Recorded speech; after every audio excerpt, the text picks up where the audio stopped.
आज सीखेंगे हम लोग सबसे पहले न्यूटन्स लॉ ऑफ मोशन, जो वन शॉट में खत्म किया गया था पिछले वीडियो में। प्रीवियस वीडियो में Newton's law of motion one shot में खत्म किए थे, तो उससे related Newton's law of motion से रिलेटेड कुछ ट्रिक्स पहले सीख लेते हैं और उसके बाद आज ही फ्रिक्शन पूरी तरह खत्म करेंगे वन शॉट में। ठीक, तो सबसे पहले न्यूटन्स लॉ का कुछ ट्रिक और सीख लेते हैं आज, जो बहुत हार्ड सवाल को बहुत इजीली सॉल्व करने में काफी हेल्पफुल होगा। ठीक, जैसे मान लो टेंशन फाइंड करना है, कांटेक्ट फोर्स फाइंड करना है, तो पिछले वीडियो में भी न्यूटन्स लॉ में एक ट्रिक बताए थे कि टी अगर निकालना है तो एक बॉडी पर फोर्स इंटू दूसरे का मास, दूसरे बॉडी का फोर्स इंटू पहले का मास बाय में टोटल मास, बाय में टोटल मास। अगर मान लो कहीं पर लेंथ दे दिया, जैसे मोटा स्ट्रिंग है, रस्सी है, रोप है, रस्सी है, तो वहां पर मास की जगह पर लेंथ ले लेंगे, लेंथ दे देगा F1L2 plus F2L1 bye total मास M1 प्लस M2। तो कुछ एग्जाम्पल से ये ट्रिक हम लोग सीख लेते हैं, प्रैक्टिकली इसको देख लेते हैं जरा। ठीक, जैसे कि देखो, जैसे देखो मान लो ये 3 ब्लॉक है तुम्हारे सामने, 3 ब्लॉक, मास ले लेते हैं कितना कितना, एक का ले लेते हैं 10 kg, एक का 8 kg और एक का 2 kg। अब सपोज करो इधर से फोर्स लगाया गया 100 न्यूटन, इधर से फोर्स लगाया गया, इधर से फोर्स लगाया गया मान लो 80 न्यूटन, 80 न्यूटन। अब आपसे पूछा जा रहा है, अब आपसे पूछा जा रहा है find the contact force, find the contact force between 10 kg and 8 kg block, 10 kg and 8 kg block. मान लो आपसे सवाल ये पूछा गया कि 10 kg और 8 kg वाले के बीच में कॉन्टैक्ट फोर्स कितना लगेगा। नो डाउट जनरल मेथड से करेंगे तो थोड़ा टाइम तो लगेगा, टाइम टेकिंग होगा। अगर ट्रिक अगर अप्लाई करना है, क्या है, एक का फोर्स इंटू दूसरे का मास, दूसरे का फोर्स इंटू पहले का मास बाय में टोटल मास। तो ले लो ना, देखो 10 kg और 8 kg के बीच पूछ रहा है ना कॉन्टैक्ट फोर्स, तो 10 kg और 8 kg के बीच में एक बाउंड्री लाइन खींच दो, एक बाउंड्री खींच दो। ठीक, तो इस फोर्स के लिए मास हो गया 10 kg। अच्छा, इस फोर्स के लिए इधर एक सिस्टम हो गया 8 + 2 10 kg। अगर अभी कॉन्टैक्ट फोर्स निकालना है इन दोनों के बीच, तो अगर ये फोर्स उठाते हो 100, तो मास इसका लोगे 8 + 2 10, 8 + 2 10 हो गया, प्लस इसका फोर्स इंटू इसका मास 80 इंटू 10 बाय में टोटल मास, टोटल मास कितना आ गया 10 8 18 2 20 20 kg, कितना हो गया 1000 प्लस 800, यही ना 1800 बाय में 20, 0 से 0 कैंसल, 90 न्यूटन कॉन्टैक्ट फोर्स आ गया, सीधी सी बात। अब सपोज करो 8 kg और 2 kg के बीच पूछता, तो अगर 8 kg और 2 kg के बीच कॉन्टैक्ट फोर्स पूछा जाता तो यहीं पर एक बाउंड्री खींच देते। अब ये बाउंड्री खींच देते तो इधर हो गया 10 + 8 18 kg, इधर हो गया 10 + 8 18 kg, जिस पर फोर्स लग रहा है 100 न्यूटन। और इधर ना अभी ले रहे हैं 8 और 2 के बीच, इधर 18 और इधर हो गया कितना, सिर्फ 2 kg बच गया, इधर 2 kg बच गया, जिस पर फोर्स लग रहा है 18 न्यूटन। अब इन दोनों के बीच कॉन्टैक्ट फोर्स निकालना है, नहीं ना, इन दोनों के बीच कॉन्टैक्ट फोर्स निकालना है। तो ये फोर्स इंटू ये वाला मास, ये फोर्स इंटू ये वाला मास, यानी कितना हो जाएगा 100 into 2 200 plus 80 into 18 80 into 18 by में टोटल मास 18 2 20 kg, यहाँ से आ जाएगा।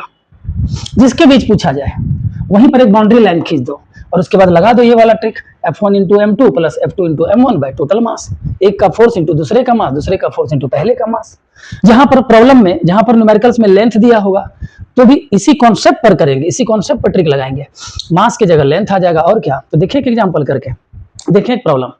ठीक है, ये वाला क्लियर हो गया, बोलो क्लियर हो गया, मिटा है, चलिए ठीक है। अब देखो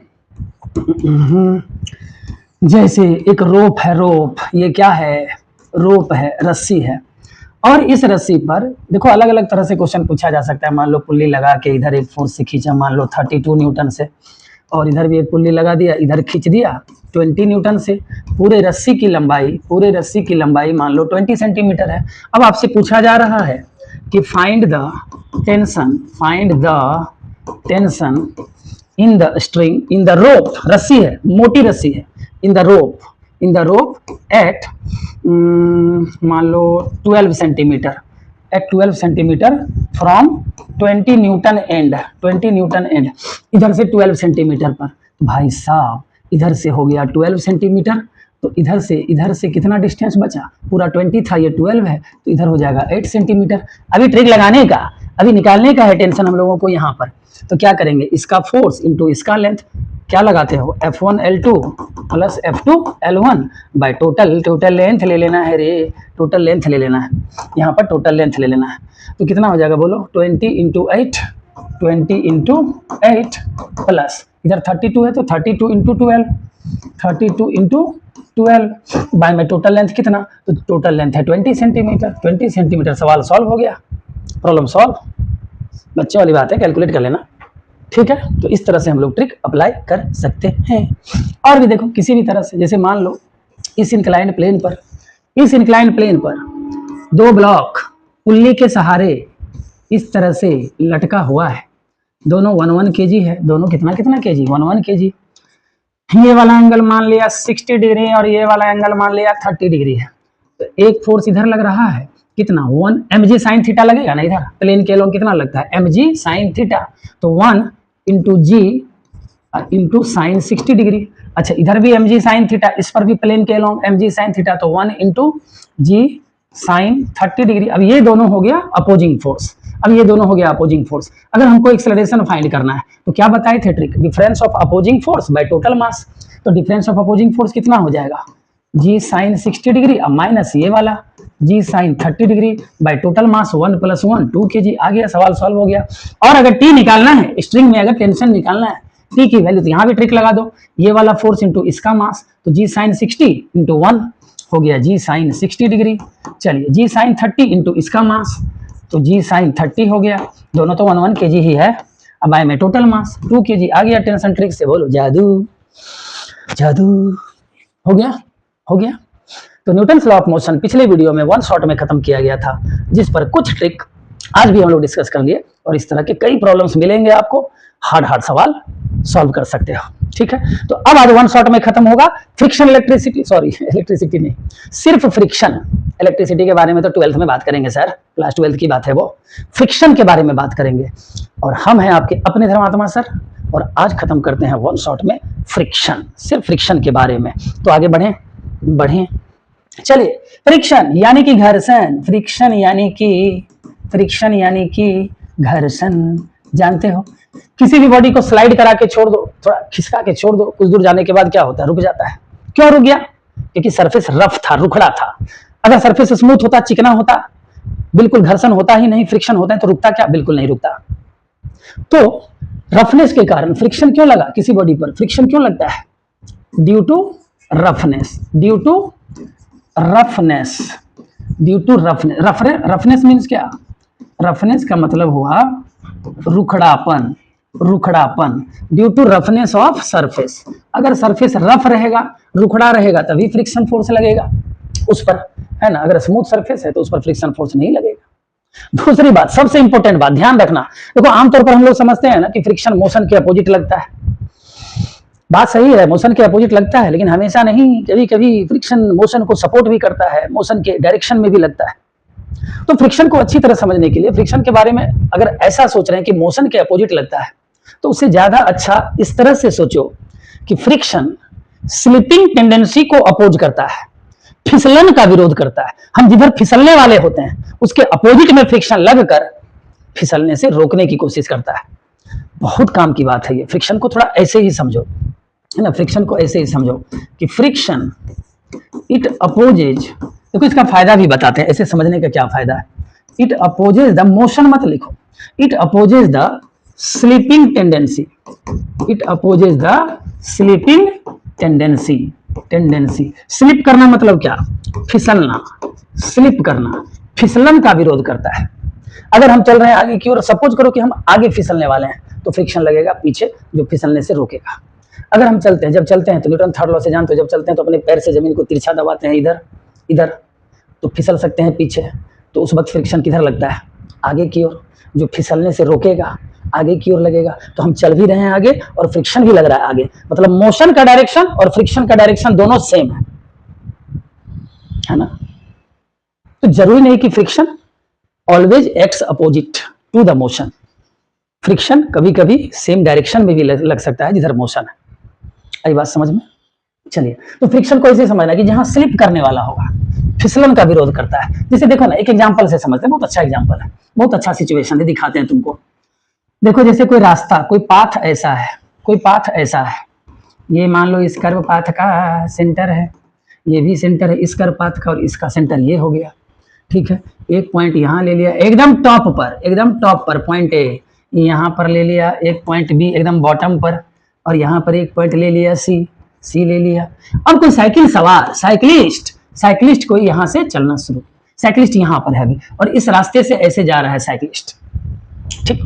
अब देखो जहां टॉप पर है ये एट पॉइंट ए बिल्कुल टॉप पर है, एट पॉइंट ए टॉप पर है, तो यहाँ पर नीचे होगा उसका वेट mg, रिएक्शन फोर्स ऊपर की ओर, तो यहाँ तो फिसलने का कोई चांस नहीं है, यहाँ तो फिसलेगा नहीं, एकदम टॉप पर है वो। यहाँ से थोड़ा सा भी इधर होगा तब तो फिसल के इधर गिर जाएगा, यहाँ से थोड़ा भी इधर होगा तब तो फिसल के इधर गिर जाएगा, तो यहाँ फिसलने का, यहाँ स्लिप करने का कोई चांस नहीं है भाई साहब, तो स्लिप करने का कोई चांस नहीं है, इसीलिए ए पॉइंट पर फ्रिक्शन फोर्स क्या हो जाएगा, जीरो, क्योंकि स्लिप ही नहीं कर रहा है, वो तो बैलेंस है पूरा, एकदम बैलेंस, तो वहां पर फ्रिक्शन फोर्स जीरो होगा, ठीक। Similar is the case at point B पर भी तो वही बात है। यहाँ पर देखो, यहाँ पर जब साइकिलिस्ट है तो नीचे वेट है, ऊपर नॉर्मल फोर्स एंड यहाँ भी बिल्कुल बैलेंस है, यहाँ भी स्लिप करने का कोई चांस नहीं है, यहाँ से थोड़ा इधर जाएगा तब चांस है, यहाँ से इधर रहता तो चांस था स्लिप करने का, अब क्योंकि स्लिप कर नहीं रहा है इसीलिए इस पॉइंट पर फ्रिक्शन फोर्स जीरो हो गया।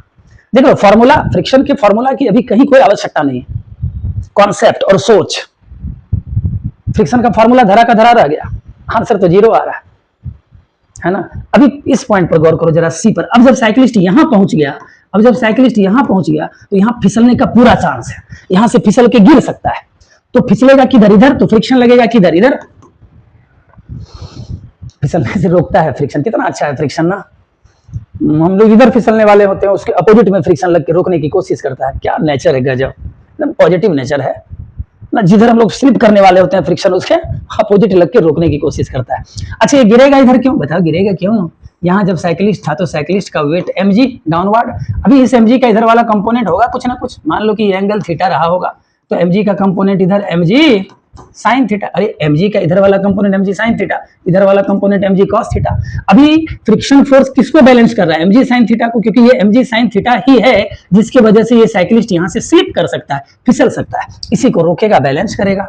तो पॉइंट सी की बात करें, अगर पॉइंट सी की बात करें जहां फिसलने की सबसे ज्यादा संभावना है, तो वहां पर फ्रिक्शन फोर्स किसके बराबर हो गया, mg साइन थीटा के बराबर। फ्रिक्शन फोर्स का सारा फॉर्मूला धरा का धरा रह गया, एक भी फॉर्मूला यूज नहीं हुआ, सवाल सिर्फ सॉल्व हुआ सोच से, कॉन्सेप्ट से। बोलो क्लियर, यहां तक क्लियर एकदम। तो फ्रिक्शन को थोड़ा सा देखने का नजरिया बदल लो, friction it opposes the motion नहीं, it opposes the slipping tendency, फिसलन का विरोध करता है। बोलो आगे बढ़े, समझ में आ गया। फ्रिक्शन सरफेस के रफनेस के कारण होता है। चलिए अब बात कर लेते हैं जरा टाइप्स ऑफ फ्रिक्शन के बारे में, टाइप्स ऑफ फ्रिक्शन, फिर देखेंगे law of friction. Types of friction में सबसे पहले बात करते हैं हम लोग स्टैटिक फ्रिक्शन के बारे में। स्टैटिक फ्रिक्शन, स्टैटिक वर्ड इसको डिनोट करेंगे एफएस से। देखो स्टैटिक वर्ड का ही मतलब होता है रेस्ट, मतलब साफ है कि वैसा फ्रिक्शन फोर्स जो बॉडी को खिसकने ही ना दे, बॉडी को चलने ही ना दे, बॉडी को रोक कर रखे, उसी को स्टैटिक फ्रिक्शन बोलेंगे। तभी तो नाम पड़ा static friction, static means rest. अब सपोज करो जरा, चलो स्टैटिक फ्रिक्शन को कैसे डिफाइन करोगे, द फ्रिक्शन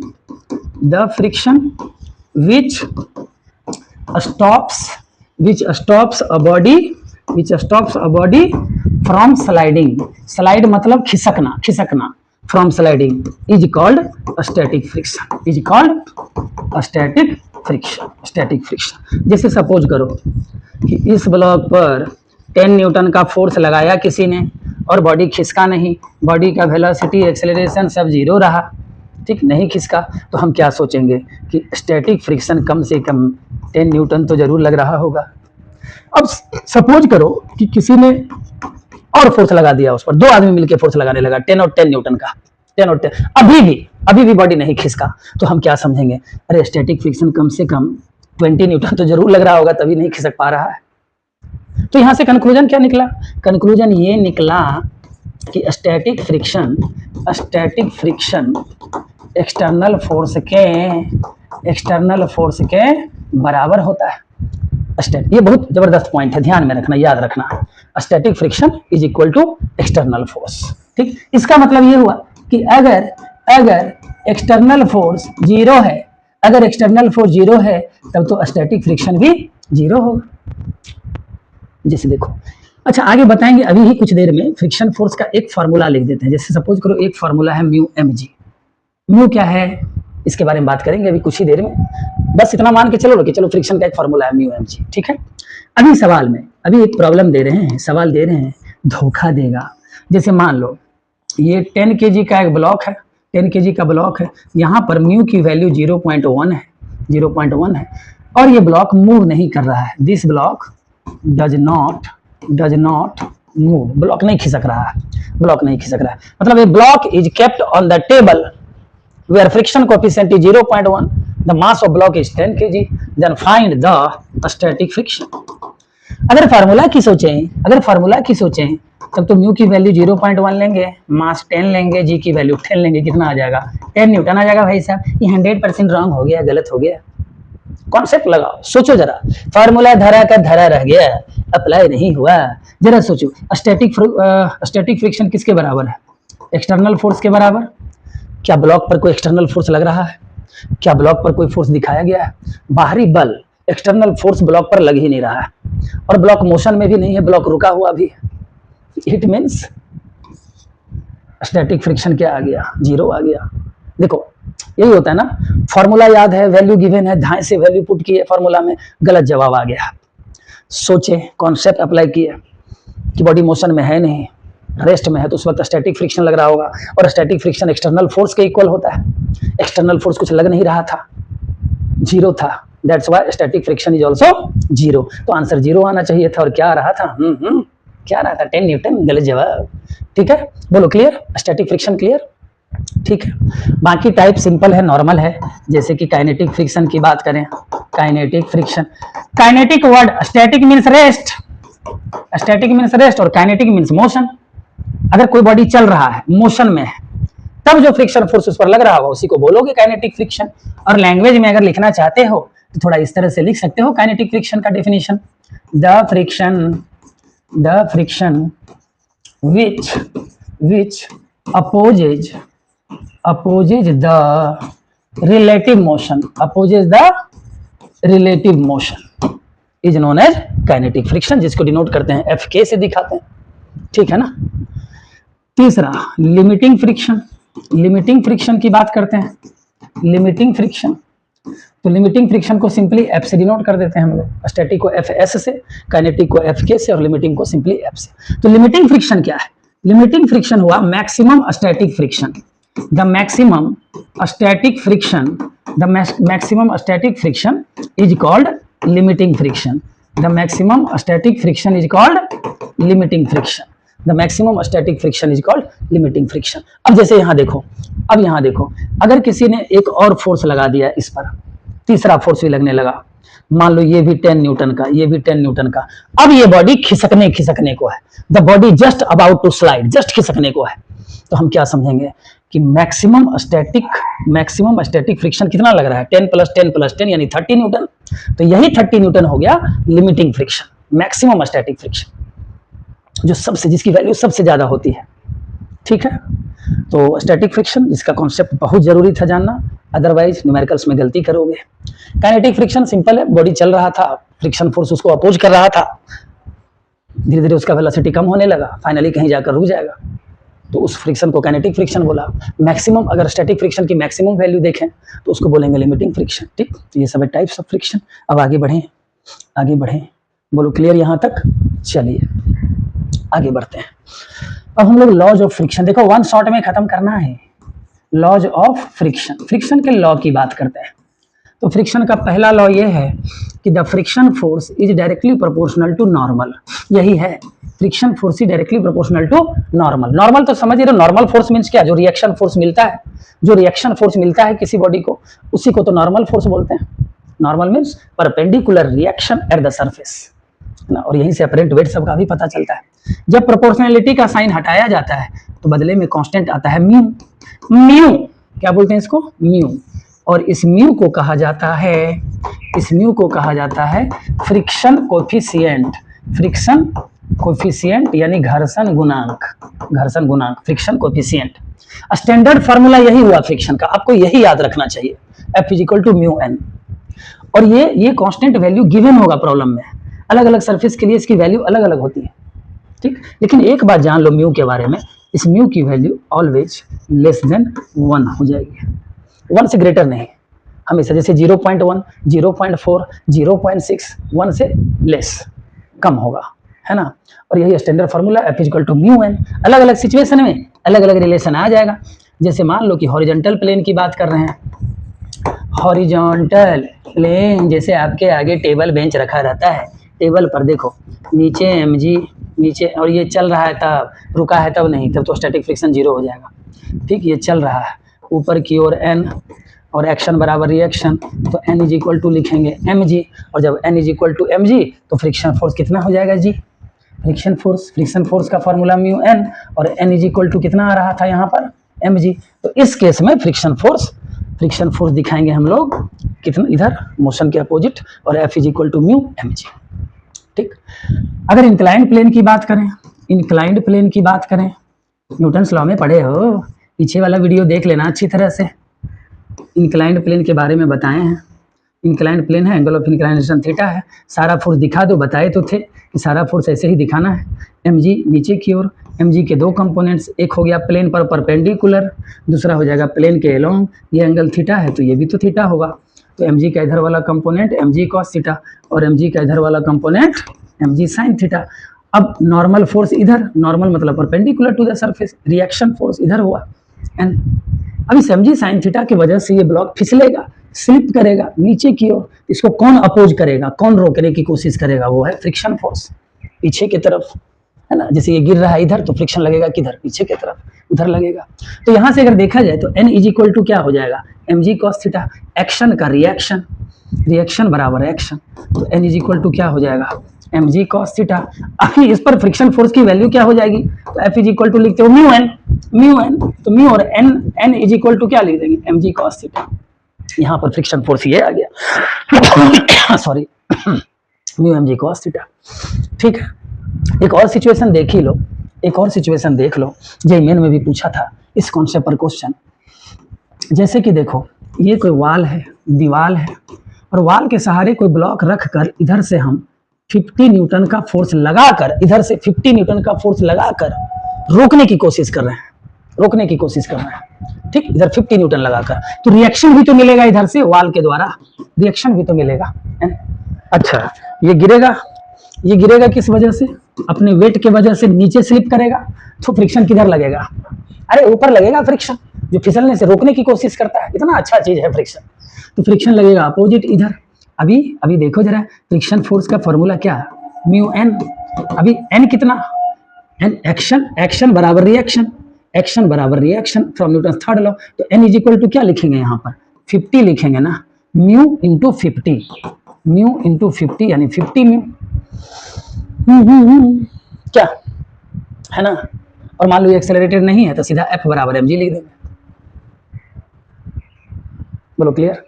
चलिए ठीक है, तो ये था इसका फर्स्ट लॉ, जहां से रिलेशन आता है, फॉर्मूला आता है, कॉन्सेप्ट आता है, ठीक है। बाकी सेकेंड लॉ थर्ड लॉ में कुछ है नहीं खास। सेकेंड लॉ ये कहता है कि friction force, friction acts opposite to the motion, friction acts opposite to the motion, ये सेकेंड लॉ हो गया। तो दिखाते तो हो ही, मोशन के अपोजिट दिखा रहे हो फ्रिक्शन, हर जगह मोशन के अपोजिट दिखा रहे हो फ्रिक्शन, है ना। ये था सेकेंड लॉ। और थर्ड लॉ क्या कहता है, फ्रिक्शन का थर्ड लॉ ये कहता है कि friction force is independent, friction force is independent of area of contact, area of contact मतलब जैसे किसी चीज को अगर इस तरह से रखो हॉरिजॉन्टली तो ज्यादा कॉन्टैक्ट में एरिया, इसका मतलब ये नहीं हुआ कि अभी फ्रिक्शन फोर्स ज्यादा लगेगा।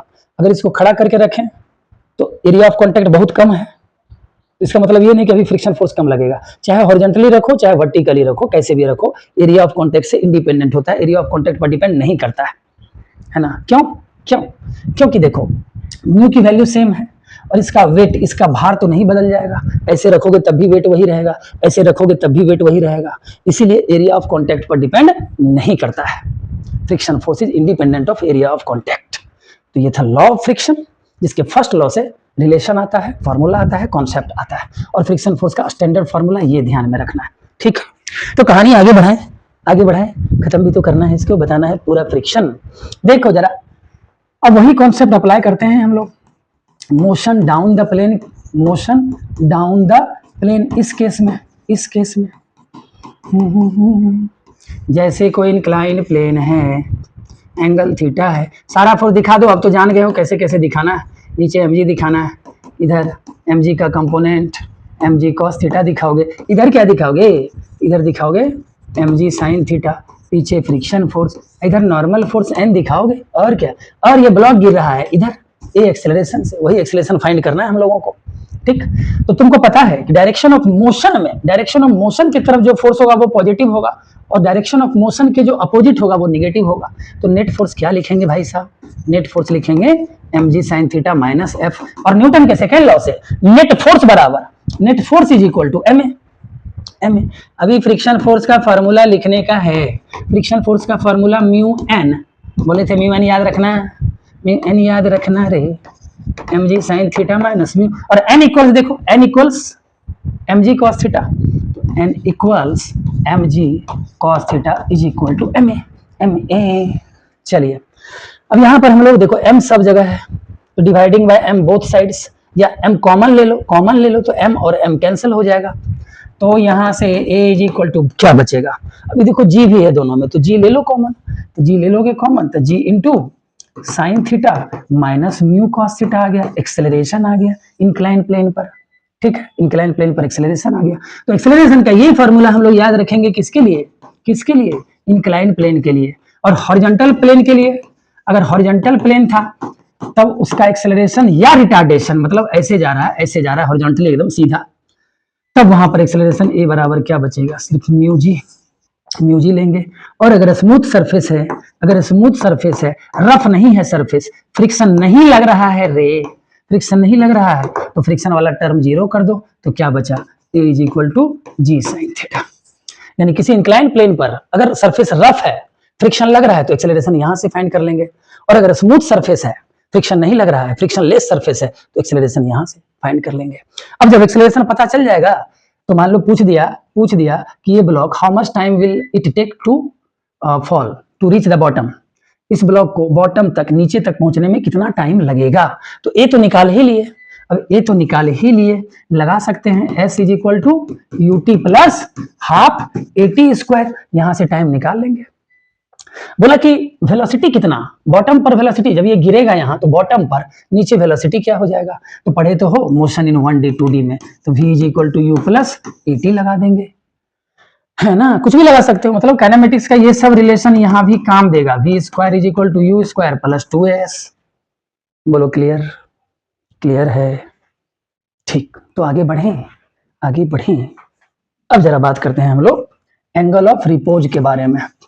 एंगल ऑफ रिपोज ये क्या होता है भाई साहब, ये क्या होता है, देखो इंक्लाइन प्लेन पर कोई बॉडी गिरता तो है, लेकिन क्या जरूरी है कि ये गिर ही रहा हो, mg sin थीटा इधर लगता है ना, और फ्रिक्शन फोर्स पीछे, क्या जरूरी है कि वो गिरे ही, स्लिप करे ना, जरूरी नहीं है। दिखाते हैं जरा, कुछ तो पहले से तुम्हारे लिए रखे भी नहीं, जैसे सपोज करो, देखो देखो देखो, जैसे ये अभी इंक्लाइंड प्लेन है, ठीक, हॉरिजॉन्टल के साथ कुछ एंगल बना रहा है, अभी अगर इसको इस पर रखा तो नहीं गिरा, अभी एंगल ऑफ इंक्लाइनेशन बढ़ाओ, थोड़ा सा और झुका और बढ़ाओ, उठाओ इसको, उठाओ और उठाओ, अभी भी नहीं गिरा, अभी भी नहीं गिर रहा, और उठाओ, अभी भी नहीं गिर रहा, और उठाओ और उठाओ, देखो देखो अब गिरने लगा। तो ये जो एंगल हुआ, जिस एंगल पर बॉडी खिसकने को है, जिस एंगल पर बॉडी गिरने को है, this angle is angle of repose. बोलो, this angle is angle of repose.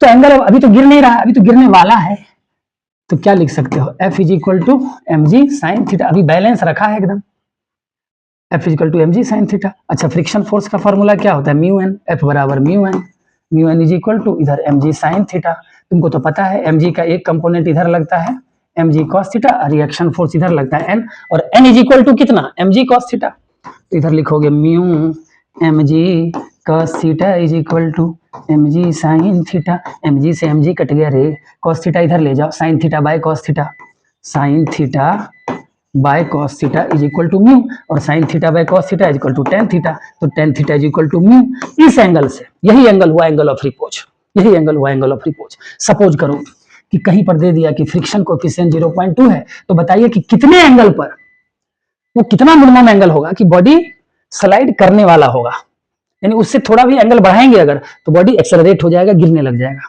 तो वो यहीं से तो निकाल सकते हो, टेन इनवर्स म्यू, म्यू की वैल्यू 0.2, तो टेन इनवर्स 0.2 आ गया, निकल गया। ठीक है।